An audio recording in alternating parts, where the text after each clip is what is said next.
Prohibition forced conversion بل 2021 انسداد جبری تبدیلی مذہب 2021 بل اس کا عنوان ہے۔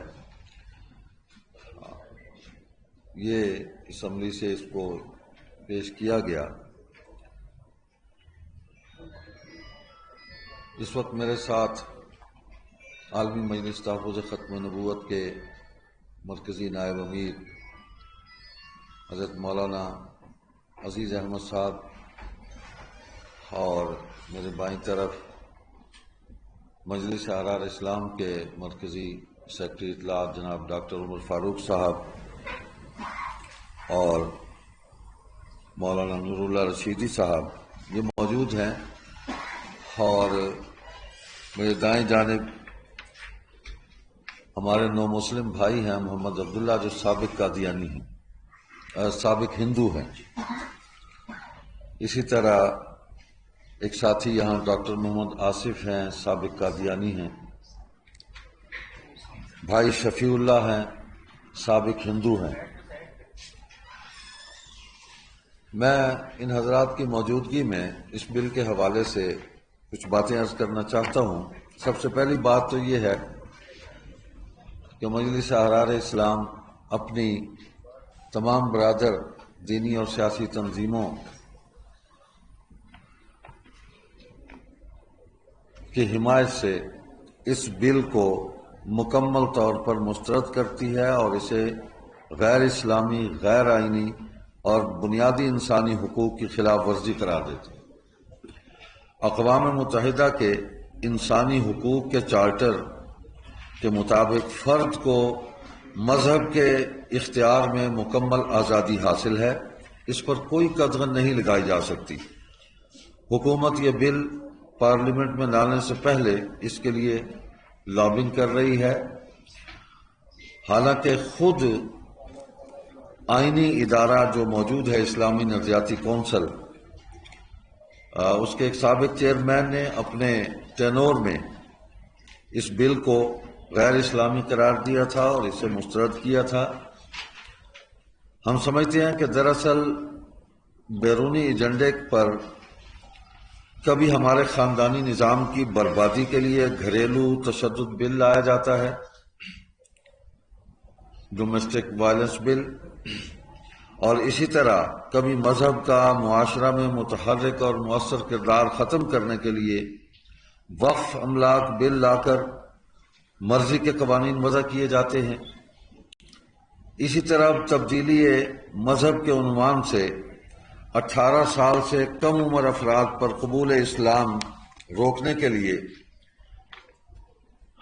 قانون سازی کی مہم جاری ہے، جو در حقیقت اسلام مخالف قوانین کو پاکستانی اکثریتی مسلم آبادی پر مسلط کرنے کی منظم منصوبہ بندی ہے، کیونکہ اگر اس مجوزہ قانون کو موجودہ صورت میں لاگو کیا جاتا ہے تو کوئی بھی 18 سال سے کم عمر کا فرد قانوناً اسلام قبول نہیں کر سکے گا۔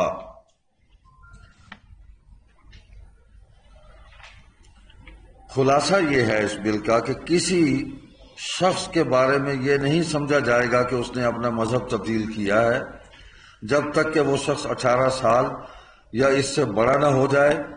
جو بچہ بلوغت کی عمر کو پہنچنے سے پہلے اپنے مذہب کو تبدیل کرنے کا دعویٰ کرتا ہے اس کا مذہب تبدیل نہیں سمجھا جائے گا، اور نہ اس کے خلاف اس قسم کے دعویٰ کرنے پر کوئی کارروائی کی جائے گی۔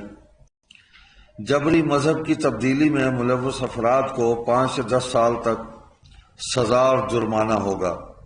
اس بل میں ایسی کڑی شرائط موجود ہیں کہ اب کم عمروں کے لیے اسلام قبول کرنا عملاً ناممکن بنا دیا جائے گا۔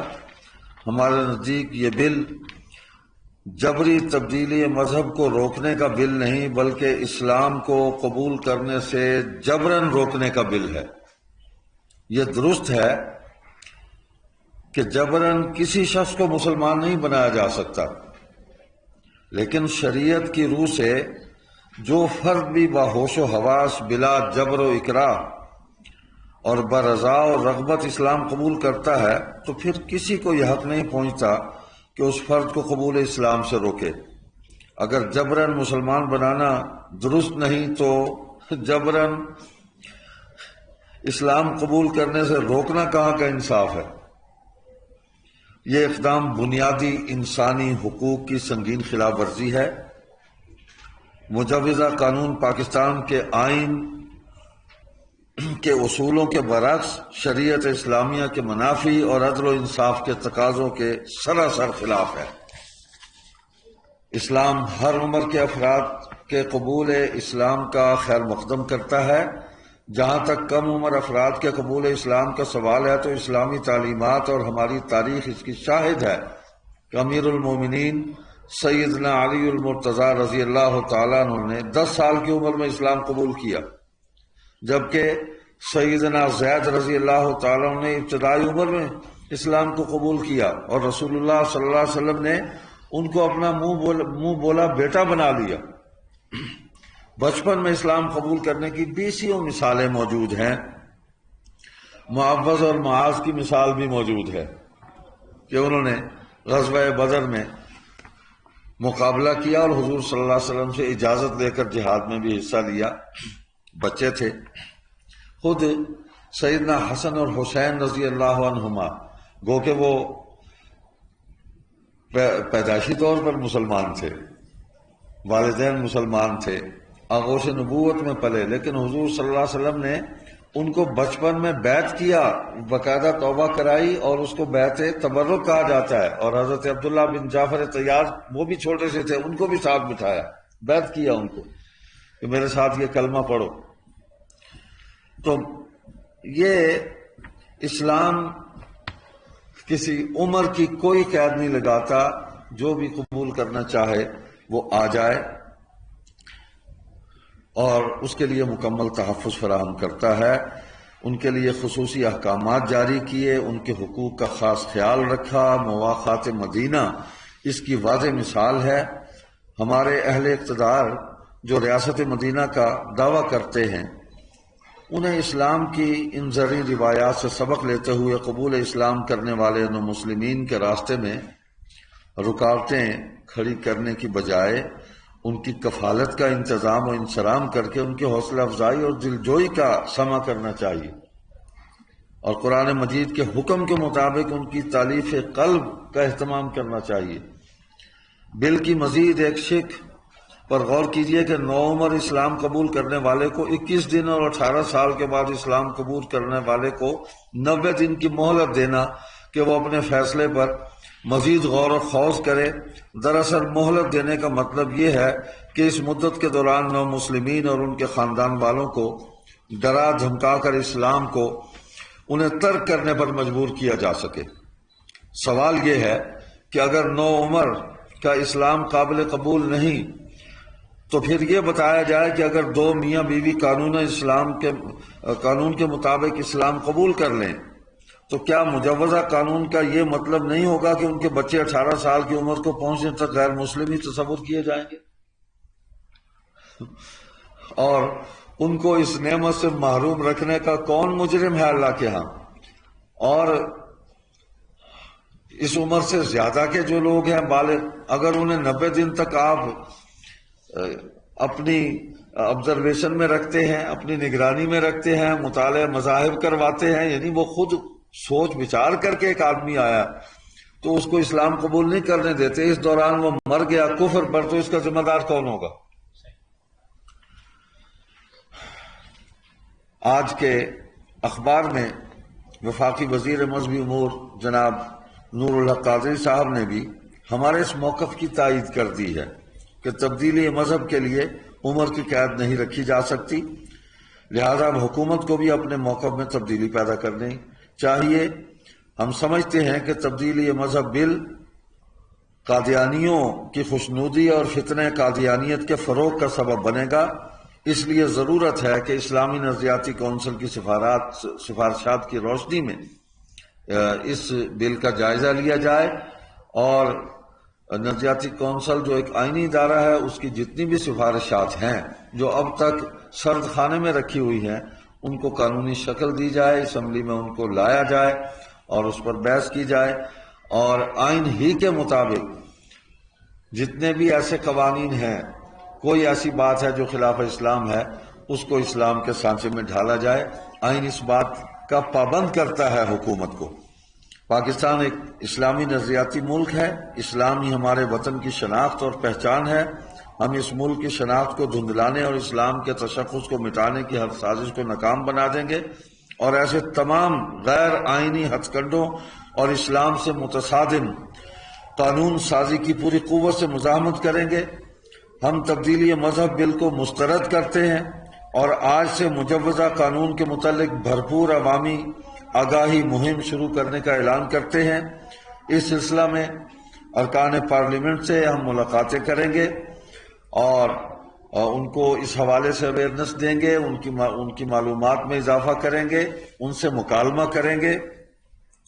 اسی طرح متعلقہ وزراء، حکام اور سیاسی جماعتوں کے قائدین سے بھی ملاقاتیں کریں گے، اور اس بل کے حوالے سے ان کے ذہن میں اگر کوئی کنفیوژن ہے تو اس کو ہم دور کرنے کی کوشش کریں گے، اور انہیں ان کی اس ذمہ داری کا احساس دلائیں گے کہ وہ سب سے پہلے مسلمان ہیں اور پھر پاکستان کے ایک معزز شہری ہیں اور پاکستان کی پارلیمنٹ کے وہ رکن ہیں۔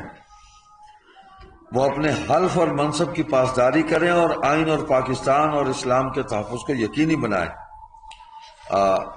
اس موقع پر ہم اپنی صحافی برادری جو ہے ان کے مطالبات کی بھی مکمل حمایت کرتے ہیں۔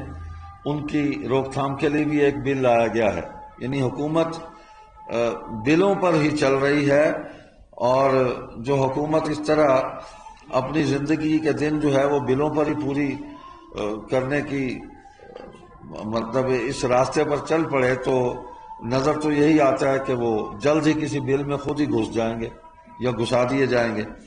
تو فکر کرنی چاہیے حکمرانوں کو، اپنے منشور، اپنے دعووں، اپنے نعروں، ان کی پاسداری کریں، اور پاکستان کے آئین اور اپنے حلف کی پاسداری کرتے ہوئے وطن عزیز کی نظریاتی اور اسلامی جو شناخت ہے ہماری، اس کو مجروح کرنے سے گریز کریں۔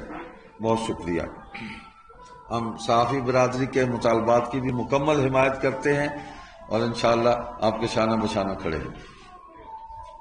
صاحب یہ بتائیں کہ کیا یہ حقیقت نہیں ہے کہ پاکستان میں، یا تو آپ یہ کہہ رہے ہیں کیٹاگوریکلی ریجیکٹ کر دیں کہ پاکستان میں کوئی جبری تبدیلی مذہب کا واقعہ ہوا ہی کبھی نہیں ہوتا، اور یہ الزام سرے سے ہے ہی بے بنیاد؟ الزام ہے، بے بنیاد ہے۔ میں نے آپ کے سامنے یہ نو مسلم یہ بیٹھے ہیں، ان سے پوچھیں کس نے، جب ان کے خاندان سارا ہندو ہے، سارا خاندان ہندو ہے، ان کا خاندان ہندو ہے، ابھی کچھ اور نہیں آئے، یہ ایک ہمارے اور ساتھی یہاں بیٹھے ہیں قادیانی کو ترک کر کے آئے، ہم نے ڈائلاگ کیا ہے، مکالمہ کیا ہے ان سے۔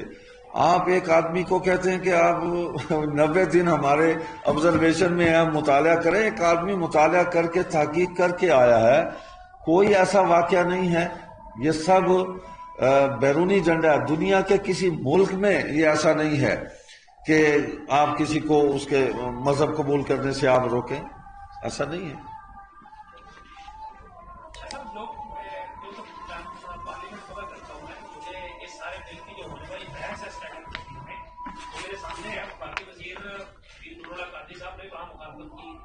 علی محمد خان صاحب نے بھی مخالفت کی، دو وزارت حکومت کی مخالفت کر چکی ہے اسی بات، وہ حضرت علی رضی اللہ عنہ مثال کو سامنے رکھتے ہیں۔ لیکن اگر قبول اسلام عدالت میں ہو، 90 دن والی بات کو ہم سائڈ پہ رکھتے ہیں، وہ بات آپ ٹھیک ہے، اگر عدالت میں ہو تو شاید یہ زیادہ بیٹر موقع نہیں ہوگا کہ ہم اسے اتفاق کرتے ہیں، کوئی مسئلہ نہیں، اتفاق کرتے ہیں، کہیں آ جائے، کسی فورم پہ آ جائے، آئینی فورم میں عدالت ہے، اس میں آ کے اعلان کر دیں میں اسلام قبول کرتا ہوں، مجھ پر کوئی جبر نہیں ہے، تو اس کو قبول کیا جائے۔ یہ مدت کا تعین جو ہے یہ تو اس کو روکنے والی بات ہے۔ ہمارا مستقل شعبہ ہے دعوت اسلام کا، اور الحمدللہ آج بھی اسلام آباد میں ایک قادیانی نے اسلام قبول کیا، اس کا پورا خاندان جو ہے وہ قادیانی ہے، لیکن ہم کوئی لڑائی نہیں کرتے، ہم تو مکالمہ کرتے ہیں، ڈائلاگ کرتے ہیں، دعوت دیتے ہیں، غور و فکر کی طرف ان کو متوجہ کرتے ہیں، کوئی بحث نہیں کرتے ہم کہ آپ یہ چیزیں ان کو دیکھیں، غور و فکر کر لیں، تو الحمدللہ وہ دعوت اور اسلام کی دعوت جو ہے یہ انسانیت کی سب سے بڑی خدمت ہے. سب سے بڑی خدمت انسانیت کی جو اسلام کی دعوت ہے کہ آپ کسی انسان کو جہنم کے گڑھے سے نکال کے اس کو جنت کے اس باغ میں اس کو لا کے کھڑا کرتے ہیں. اور یہ فرض ہے ہر مسلمان پر. حضور صلی اللہ علیہ وسلم نے پوری امت کو یہ فریضہ سونپا ہے، بلغوا انی ولو آیا، ایک آیت بھی مجھ سے سنی ہے تو اس کو اب آگے پہنچاؤ. یہی آخری پیغام دیا، فلیبلغ الشاہد الغائب. جو میری بات سن رہے ہیں وہ اس بات کو ان لوگوں تک پہنچائیں جو یہاں موجود نہیں ہیں. تو یہ ہر مسلمان کا فریضہ ہے، یہ کسی کی خاص طبقے کا فریضہ نہیں ہے. دعوت، مکالمہ، ڈائلاگ ہے، دعوت ہے، گفتگو ہے، غور و فکر کی طرف متوجہ کرنا ہے، تو ہم کر رہے ہیں الحمدللہ. کہیں کوئی فساد نہیں ہے، کسی پر جبر نہیں ہے. اللہ تعالیٰ نے تو پہلے ہی کہا لا اکراہ فی الدین، تو وہ دین میں کوئی جبر نہیں ہے اس کو قبول کرنے کے لیے. ہاں جو مسلمان ہو گیا ہے وہ ایک دائرے کے اندر باؤنڈ ہو گیا ہے، وہ اب اس کو توڑنے کی کوشش کرے گا تو اللہ تعالیٰ کے قوانین سخت ہیں، اس لیے کہ باغی کی سزا بڑی سخت ہوتی.